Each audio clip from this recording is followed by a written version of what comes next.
sitplekke neem. Dankie musiekspan, dat julle ons op so 'n besonderse wyse kan bedien.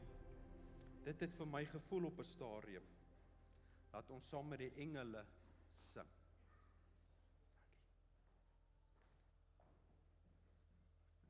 Ek wil vir julle sê, ek dink soms ervaar ons so 'n stukkie hemel hier op aarde. Interlude En ek 2, sien uit na 3. die dag om in die volheid van God dit te kan ervaar, dit te kan sien, om saam met God te kan aanbid en vir wie hy is te sien. Sonder filters, sonder probleme, sonder sonde, om dit te kan ervaar. As jy 'n besoeker is saam met ons hier vandag, hartlik welkom, is lekker om saam met julle hier te wees. Net so 2 vinnige afkondigings. Ons gaan binnekort kerkraadsvergadering hê. As jy enigiets op die hart het, asseblief praat met die kerkraad. Ons wil vra dat julle so 'n bietjie geduldig met ons sal wees. Soos julle weet, is ons besig met verandering in die kerk. Julle kan dit sien. Nou ek weet baie mense sê die speaker pla bietjie, ons kan nie lekker die bord sien nie. Ons is besig om aandag te gee daaraan, so asseblief wees net so klein bietjie saam met ons geduldig, maar ons is regtig aan die werk vir dit, sodat ons vir almal gemaklik kan hou. En dan baie belangrik, ons gaan die jaar die afsluiting met die Liggefees se datums omruil. So die afsluiting van die gemeente sal die 30ste November wees. Dit is gewoonlik in 'n vorm van 'n potjie kos, 'n openligdiens wat ons gaan hou. En dan die 7de Desember, as my kalender reg is, gaan ons dan die Liggefees dan hou hierso. So ek sal julle meer inligting gee as julle wil weet, asseblief praat met my. Maar ek wil graag dadelik sommer wegspring en in die woord van die Here toe gaan. Nou vanoggend wil ek met julle iets deel en ek praat met gelowiges. Ek praat met mense wat die pad saam met die Here stap. Nou soms beland ons in omstandighede wat die omstandighede jou kom boelie. Eintlik jou mishandel. En in hierdie hitte van die oomblik, wanneer jy in die middel van hierdie omstandighede is, dan kan jy nie altyd God ervaar nie, jy kan nie altyd God se plan sien nie. Is nie nou laat jy die pad duister geraak het nie, is nie nou laat jy opgegee het nie, maar soms is dit moeilik in die hitte van die oomblik om God raak te sien. En dit is wat ek wil aanspreek. En Jesus praat met hierdie persone en hy sê, soms kom ek selfs jou ongeloof te hulp. Selfs in hierdie oomblik waar ons is daar vir ons genade. En dit is waaroor Markus 9 gaan. Die Here praat in hierdie hele hoofstuk oor struikelblokke. Nou hierdie gedeelte wat ons lees ons oor 'n man wat maansiekte gehad het. Hy was demoonbesetene. 'n Onrein gees was in hom.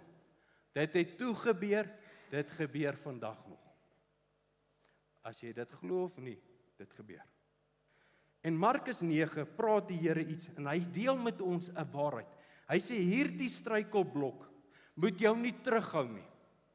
Hierdie struikelblok wat in 'n vorm van ongeloof kom en die Here raak aan ons seer, ons onkunde en selfs ons teleurstelling. Die Here selfs in hierdie oomblik sê die Here, ek het toegehelp, ek sal nou help, want my antwoord bly dieselfde. En Jesus praat met die Vader wie se seun demoonbesetene is. En Jesus sê vir hom, wat dit betref in hierdie situasie waar jy is, in die hitte van hierdie oomblik, wat dit betref, as jy kan glo, alle dinge is moontlik vir die een wat glo. Dit is 'n groot challenge. En hier kom my kern vanoggend. En dadelik roep die vader van die kind met trane uit. Ek glo, Here, kom my ongeloof te hulp. En toe Jesus sien dat die skare bymekaar stroom, het hy die onreine gees bestraf en vir hom gesê, jou stom en dowe gees, ek gebied jou, gaan uit hom uit en kom nooit weer in hom nie. En nadat hy geskree en hom baie stuiptrekkings laat kry het, het hy uitgegaan. En die seun het soos 'n dooie geword, soos baie gesê het. hy is dood. Maar Jesus het hom by die hand gegryp en hom opgerig en hy het opgestaan. En toe hy in die huis kom, Jesus het wegbeweeg, en toe hy in die huis kom, vra sy disippels hom afsonderlik, waarom kon ons hom nie uitdrywe nie? En hy sê vir hulle, hierdie geslag kan niks anders uitgaan as deur,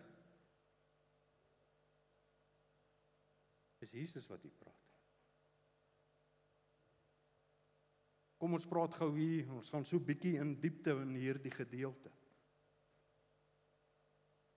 Hoe verskriklik moes dit nie gewees het vir hierdie vader, dat die hele dorp sy seer ken.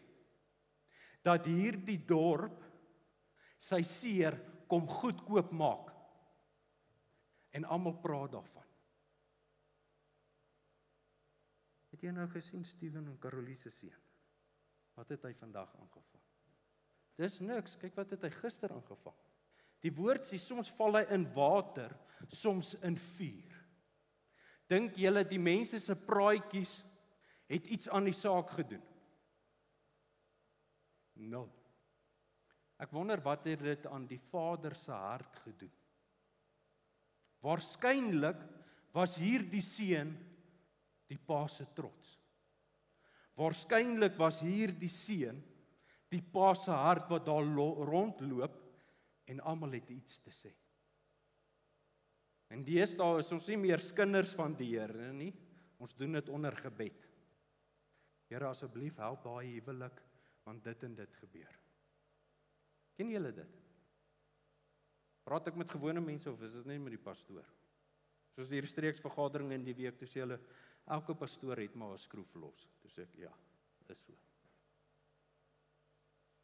En Jesus praat twee dinge. Hy praat met die nood en die seer, en hy praat met sy kerk.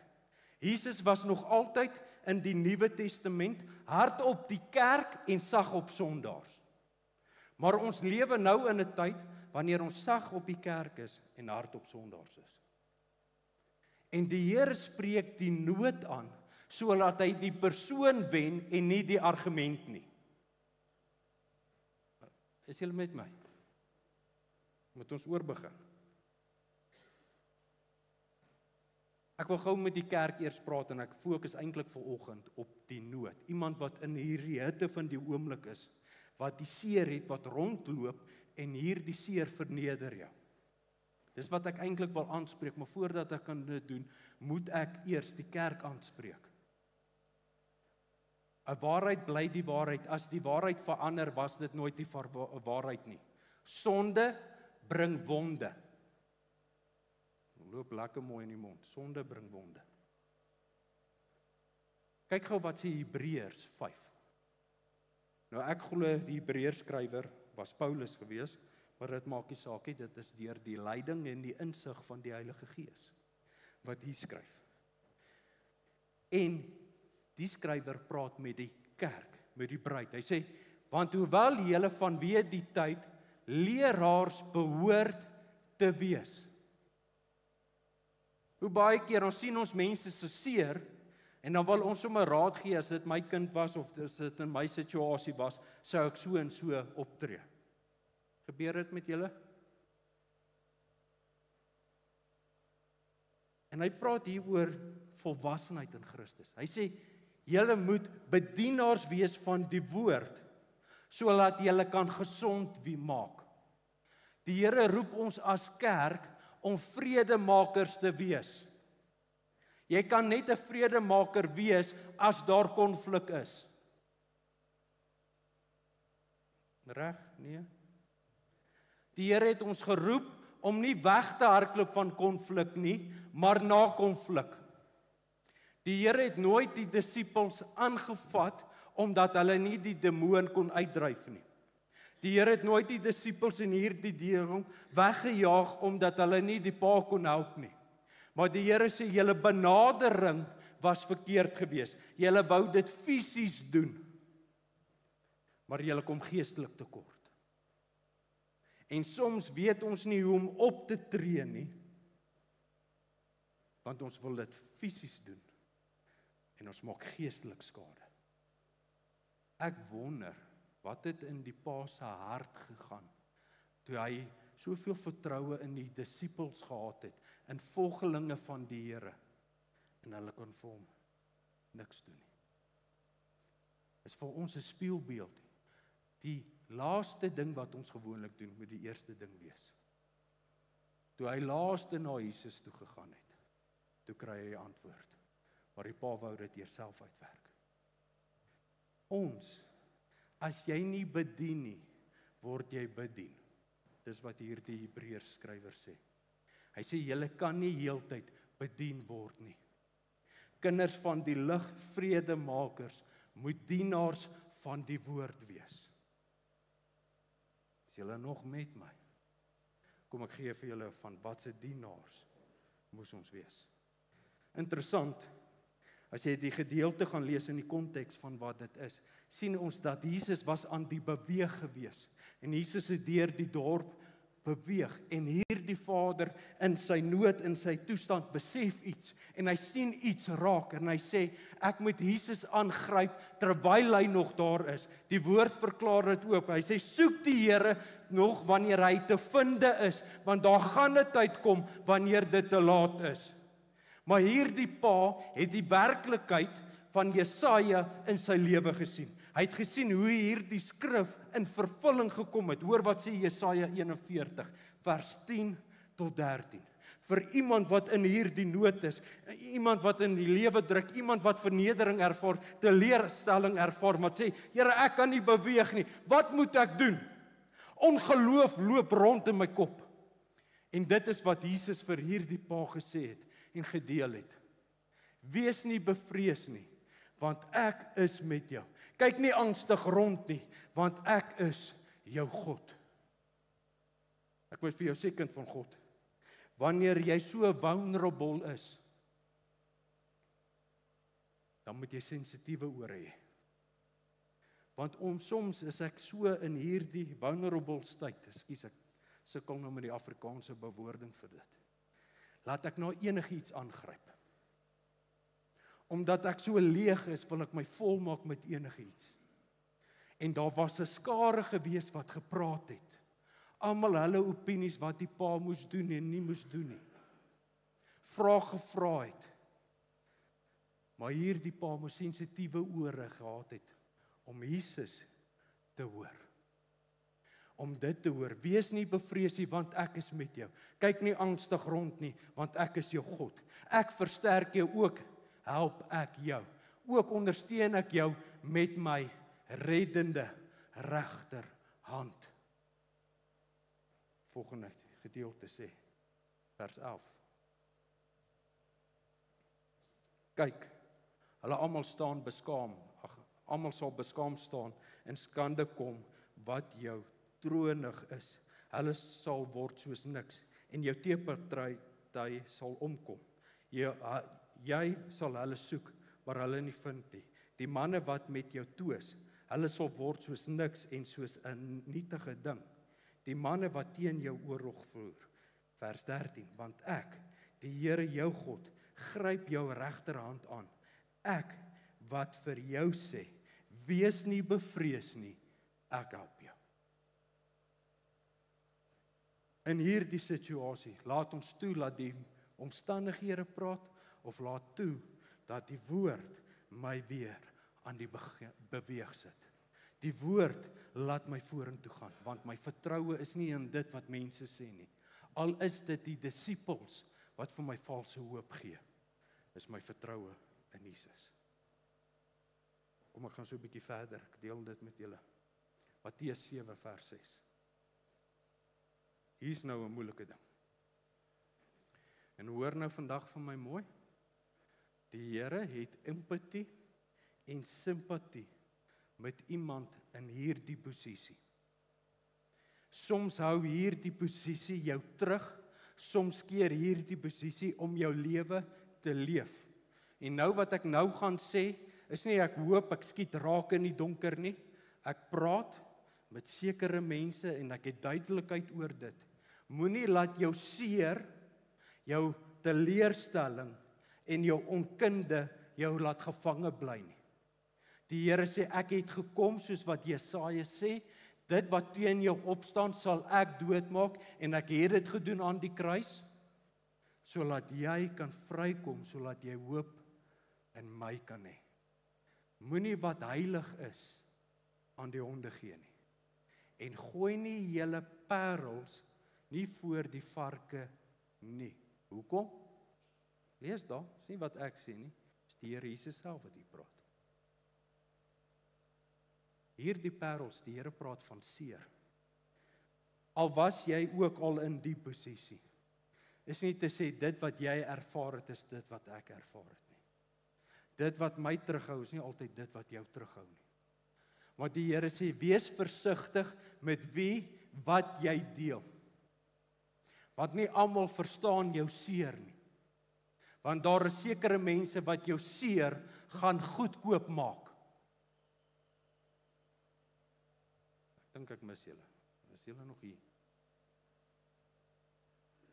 Die Here verstaan verwerping.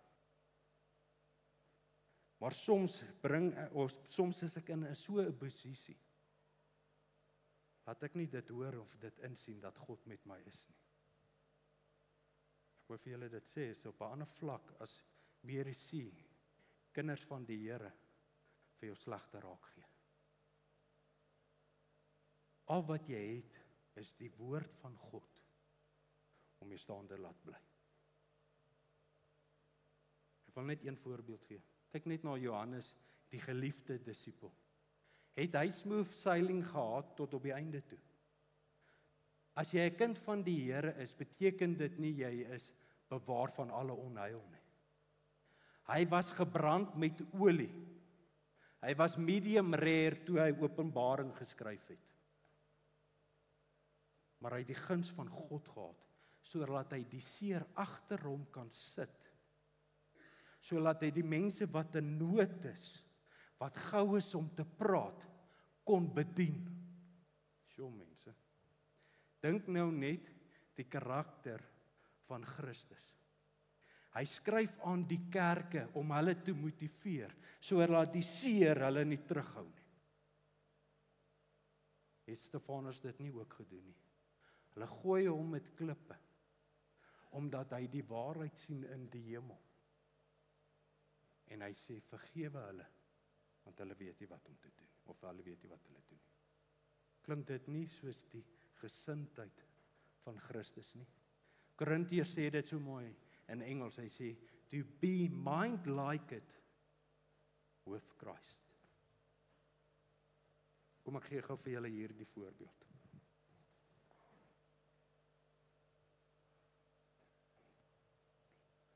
Ek wil vir jou sê, kind van God, as jy in daai posisie is, dan tap dit jou maklik. En ek wil vir jou sê, as jy leeg is, en jy weet nie meer nie, is jy baie keer oop om enigiets te ontvang. En baie keer is dit nie van die Here af nie, baie keer is dit mense se opinies en hulle insig, wat glad nie wat Christus sê nie. Maar wanneer jy vol is van die woord, is dit moeilik, laat hierdie goed hou vas op jou hart het. En daarom is dit belangrik om te bid. Daarom is dit belangrik om die woord deel van jou te maak. Om skrif te leer, te ken, te memoriseer. Want wanneer die vyand kom,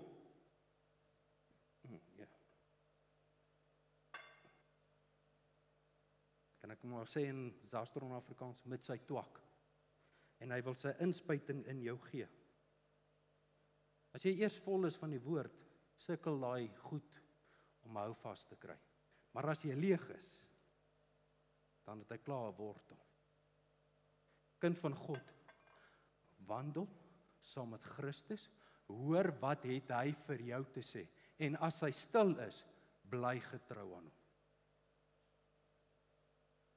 Is julle nog met my? Sê jy, pastoor, dis moeilik. Dis moeilik. Maar as dit nie vir Christus was nie, hoe sou my bekertjie gelyk het? Hoor gou wat sê Jeremia, en dan gaan ek afsluit. Jeremia 30 vers 17 sê, want ek sal genesing vir jou tot stand laat kom, en jou van jou wonde gesond maak, spreek die Here, omdat hulle noem die verjaagde. Dit is Sion, sê hulle, niemand vra na haar nie. Weet julle wat is vir my mooi? Almal het gevlug vir hierdie man se seer, maar Jesus sê, bring hom hier. Jy kry krag by Jesus se voete. Die lewe kan uit jou uitloop. Jy kan wees soos 'n dooie. Maar waar jy weer opstaan, is net by die voete van Christus. Wat maak 'n man manlik? Het julle al ooit daaraan gedink? Wat maak Dawid hierdie manlike geloofsheld? Hy het die harp gespeel. Hoe manlik kan dit wees? Of dink julle nie dis bietjie funny nie? Wat hom manlik maak is nie omdat hy hard speel nie, is omdat hy kniel by Christus. En omdat hy kniel by Christus, dan staan hy nie vir die verkeerde dinge nie. Dan val hy nie vir die verkeerde dinge nie, want hy is by die voete van Christus. Dis al waar jy genesing kry. Hoor nou mooi wat ek vir jou sê. Daar kom tye in jou lewe wat mense se woorde vir jou niks gaan beteken nie. Al wat jou dra is die woord van God. Want dit is 'n lig vir my pad en 'n lamp vir my voet. Hoe bly jy nog syn? Sê Filippense dit nie, want dit is Christus wat jou hart en jou sinne sal bewaar. Kom ek sluit af. Sefania sê dit so mooi. Die Here, jou God, is by jou. 'n Help wat verlossing skenk. Hy verheug hom oor jou met blydskap. Hy swyg in sy liefde. Hy juig oor jou met 'n gejubel. King James sê, and he will be singing over you. Hoor nou mooi wat ek vir jou sê. As jy by Jesus stap, dan voel ons baie keer, Jesus gee 'n koue skouer in my seer. Dit is nie sy houding teenoor my nie. Hy is bly oor my. Nou ek wil iets demonstreer en verskoon my, en ek bedoel dit met alle respek, maar baie keer, dan sien ons, God die Vader, sit net oor sy troon so. Dis baie keer dan voel dit vir ons, hy gee nie ag op my nie. Maar dis nie wat Sefania hier sê nie. Ek het dit in die verkeerde toon gelees as prins. Maar wanneer God hier oor jou dink, is hy bly. Hy sê, yes, Steven is wakker, ek gaan hom seën, stuur die engele, bewaar hom. Hy is bly oor jou. Nou is party wakker geskrik, maar okay, hier begin ons nou. Maar dis nie hoe God is nie. Hy sê, ek het my kind gemaak in my beeld. Ek het 'n plan en 'n doel vir hom. Moenie laat die seer hom terughou nie. Ek het hom vrygemaak en daarom het ek my seun uitgekies om vir hom te sterf toe hy nog 'n sondaar was. God is bly oor jou. Dit gaan met God swaar wanneer dit met jou swaar gaan. Hebreërs verklaar dit en sê dit. Hy is nie bekommerd oor die heelal nie. Hy is nie bekommerd oor die engele nie, maar die nageslag van Abraham is hy oor bekommerd. Jy kan God wakker hou. Want God weet op wat se pad jy is. God ken jou seer. Hy weet hier waar jy is. Hy verstaan dit want hy was self daar. Ons het 'n middelaar wat gelykstaande aan ons was, wat versoek was op elke vlak en elke manier soos wat ons versoek is. En daarom kan hy vir ons intree, want hy ken jou hart, hy ken hierdie pa se hart. Hy sê, my kind, al wat ek vra, moenie omkyk nie, moenie luister vir ander nie, volg my, kom, kyk vir my, hou jou oë op, hey, fokus, kom.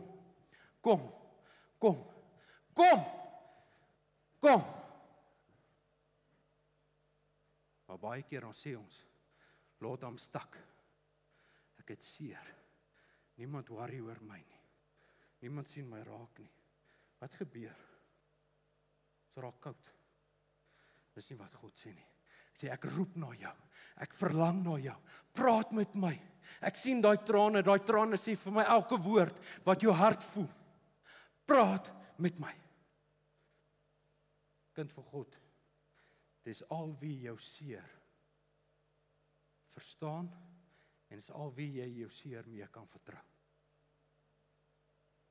Hoor nou wat ek vir jou sê. Some people won't get it. Maar die Here sê, ek maak 'n weg. Kom ons sluit ons oë. Ek weet nie, hoe lyk jou hartsbeker vanoggend nie.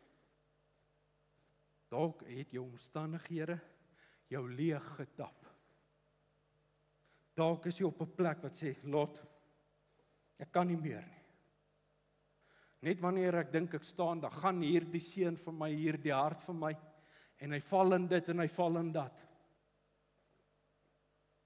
Ek het mense al ingeroep om my te help. Dit werk nie. Die Here sê, ek roep jou uit. Ek strek myself uit na jou toe. Dis hoekom aanbidding so belangrik is, want ons strek onsself uit na God toe en sê, Here, ek stel my voor en ek sit my net voor U soos wat ek is.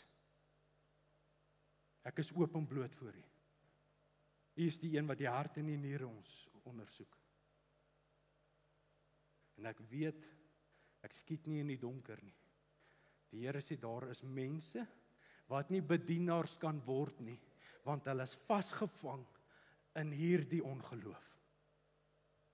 Die Here sê, vandag wil ek klaarmaak met dit. Vandag wil ek jou seer genees, sodat jy dit agter jou kan sit en laat jy dit daar kan bære. Want soms het ons op 'n plek gekom, laat ons seer elke keer voor ons hou, so laat die fokus op my kan wees. Die Here sê, ek wil klaarmaak met dit, want die fokus moet op my wees. 'n Kind van God, as dit jy is, wil ek saam met jou bid. Ek gaan nie vra dat jy opstaan nie, ek gaan nie vra dat jy jou hand opsteek nie. Jy weet hoe lyk jou situasie saam met die Here. Die vraag is jou ore uitgeleen, of hoor jy wat die Heilige Gees sê?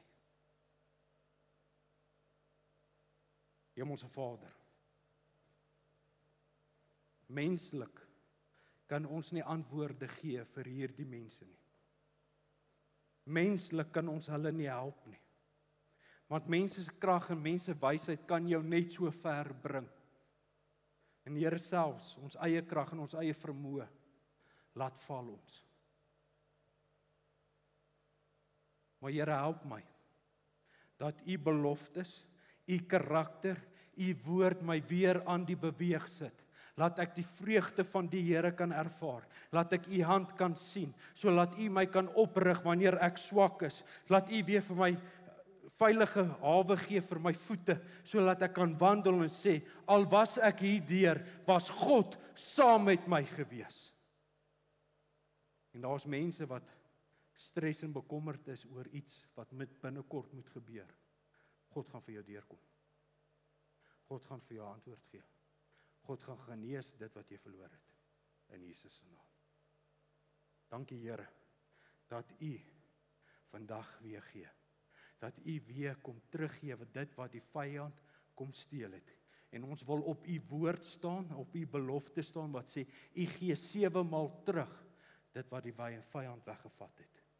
Dit beteken God gee volmaak terug wat aan jou gesteel is. En Here, dankie dat U met my bemoeienis maak terwyl ek in hierdie toestand is. En Here, ek wil nie 'n onkundige besluit maak nie, maar ek wil opstaan vir U. Wees met ons in Jesus se naam. Amen en amen. Baie dankie familie, baie dankie dat julle so aandagtig geluister het. Mag die Here jou ryklik seën. Ek wil jou regtig vra, ek wil die gemeente uitdaag. Wil jy nie net na iemand toe draai, of as jy guts het, na iemand toe stap en sê, ek bid die week vir jou. vra jou nie geld nie, is Mahala, maar ek bid die week vir jou. Kom ek draai dit.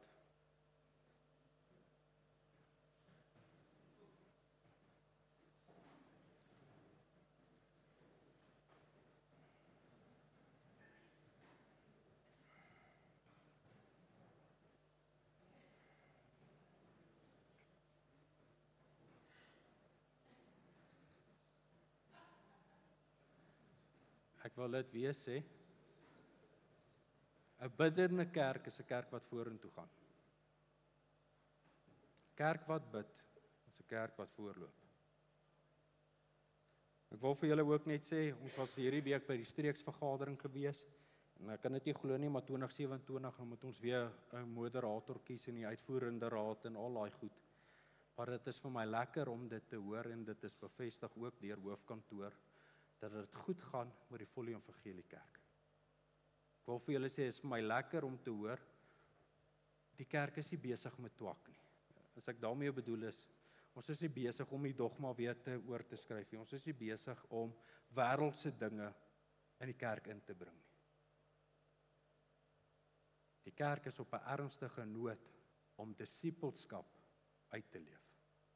En die kerk het dit ook verklaar, dat hulle sê, die koms van die Here is naby. En ek wil vir julle sê, dit gaan goed met ons. So ons sê vir die Here al die eer en al die dank, want as hy nie die kerk bou nie,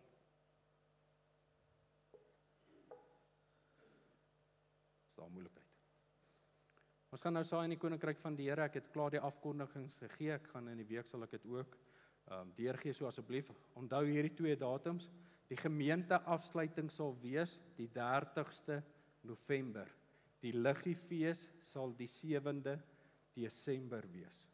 So asseblief, dit is die 2 groot dinge, en dan kan julle ook sien op die afkondigings, ons Desember program is eintlik baie dieselfde soos die vorige jare, weer op Kersoggend, gaan ons 8uur diens hou, en ons maak 9uur dan klaar.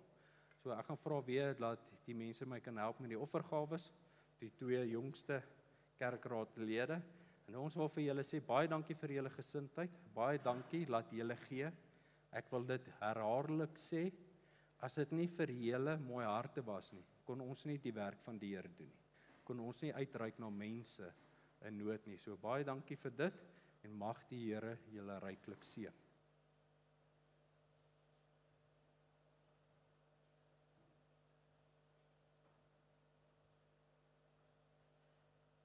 Ekskuus julle, ek wil net dit noem terwyl ons offergawes opneem. Julle sal sien op die bord is dit nou nog die afkondigings verkeerd. Ons het dit nog nie reggestel nie. So die 30ste is die afsluiting en die 7de is die Liggefees, maar ek sal dit ook op die groep sit die week.